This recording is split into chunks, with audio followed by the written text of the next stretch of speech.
আমি তামিল হোসেন সুজন, ময়ূরীপুরা সরকারি প্রাথমিক বিদ্যালয়ের চিফ। সকাল 7:30 থেকে 4:30 পর্যন্ত সঠিকভাবে ভোট প্রক্রিয়া শুরু হয়েছিল, কোনো সমস্যা হয় না। যখন কি করবে, তারা মারধর করবে, হুমকি দিচ্ছে। আপনাদের কাছে সেই বিচার চেয়ে আমি আমার বক্তব্য এখানে শেষ করছি। আসসালামু আলাইকুম। সকলের জন্য একটা নিরাপদ বাংলাদেশ, নিরাপদ হালুয়াঘাট, নিরাপদ ধোবাউড়া গড়ে তুলব, সেই প্রত্যাশা আমি ব্যক্ত করছি। বন্ধুগণ, আমি আমার বক্তব্য দীর্ঘায়িত করবো না। পর্যায়ে ইঞ্জিনিয়ারিং এর আরেকটি দৃষ্টান্ত। পরবর্তীকালীন সরকার ক্ষমতায় আছে, নিরপেক্ষ সরকার ক্ষমতায় আছে, ভুল করবেন। আজকে দলীয় সরকার ক্ষমতায়, তারেক রহমানের নেতৃত্বে বিএনপি সরকার ক্ষমতায়। তাই বিএনপি নেতাকর্মীরা যেমন এই হালুয়াঘাট ধোবাউড়ায় শান্তি শৃঙ্খলা বজায় রাখার ক্ষেত্রে, মাদক মুক্ত হালুয়াঘাট ধোবাউড়া করার ক্ষেত্রে, চোরাচালান মুক্ত ধোবাউড়া হালুয়াঘাট করার ক্ষেত্রে, চাঁদাবাদ মুক্ত হালুয়াঘাট ধোবাউড়া করার ক্ষেত্রে তারা যেরকম কাজ করতে এক পায়ে খাড়া আছে, সেরকম আমরাও চাই প্রশাসন আমাদের সাথে সেভাবে কাজ করবে। আজকে যদি তারা ভাবে আজকে নিরপেক্ষ সরকারের অধীনে তারা কাজ করছে, তাহলে তারা বোকার সঙ্গে বাস করবেন। আপনাদেরকে মনে রাখতে হবে বিএনপি সরকারের অধীনে আপনারা কাজ করবেন। তবে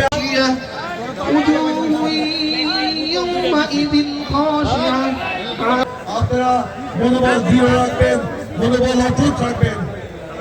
আজকে আমরা দেখতে পাচ্ছি যাকে নির্বাচিত ঘোষণা করা হয়েছে, তিনি নির্বাচনের পর থেকে যে ভাষায় কথা বলছেন, আজকে যদি আমরা একই ভাষায় কথা বলি তাহলে হালুয়াঘাট ধোবাউড়ার মাটি অশান্ত হয়ে উঠবে।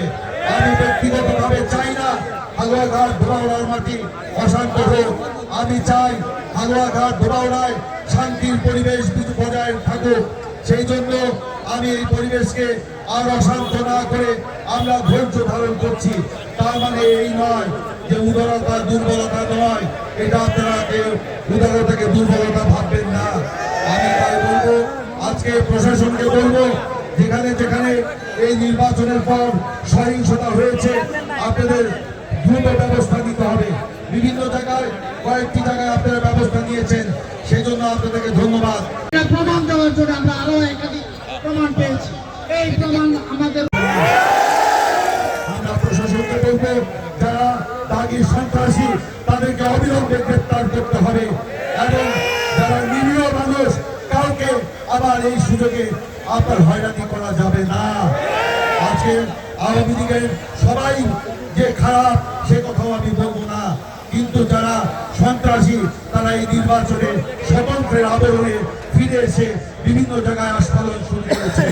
আমরা স্থানীয়ভাবে তাদের ব্যাপারে সতর্ক থাকা। তখন আমাদের কাউকে ভোট না দেখিয়ে তারা ভোটগুলো গণে, তারা বান্ডিল করে, তারা বান্ডিল করে প্যাকেট করে এক এক দিকে এক একটা দৃষ্টি আকর্ষণ করে বলতে চাই যে আমাদের এই হালুয়াঘাট বাংলাদেশের দরিদ্রতম উপজেলাগুলোর মধ্যে দ্বিতীয় উপজেলা, ধোবাউড়াও তাই।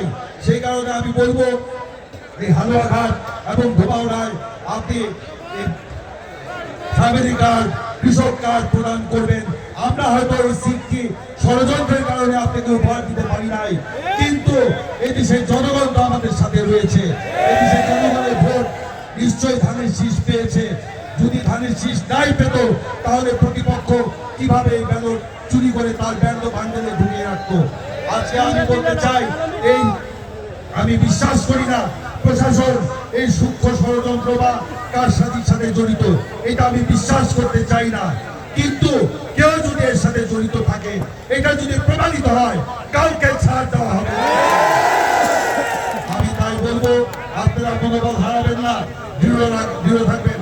হ্যাঁ, আমরা একটা ধাক্কা, তখন তারা ওইখানে বিভিন্ন রকমের এক একজন আমাকে উল্লাপাল্লা কথা বলা শুরু করলো। যখন আরেকটা দেখলাম তখন প্রায় শেষের দিকে আমাদের যে বক্তব্যগুলো আমরা দেখলাম বা যা ঘটনা ঘটেছে তা থেকে প্রতীয়মান হয় আমরা ন্যায় বিচার পাই নাই। বিশেষ করে নির্বাচনের 2 থেকে 3 দিন আগ থেকে প্রতিপক্ষ প্রতিদ্বন্দ্বী প্রার্থী তিনি যে টাকার প্রভাব বিভিন্ন এলাকায় ছড়িয়েছেন, রাতের দুপুরের দিনে টাকা দিয়ে ভোট কেনার চেষ্টা করেছেন। আমাদের নেতা কর্মী সহ সাধারণ জনগণ তাদেরকে ধরা উনি একটি কেন্দ্রের দায়িত্ব ছিলেন, আমাদের কেন্দ্রের এজেন্ট ছিলেন।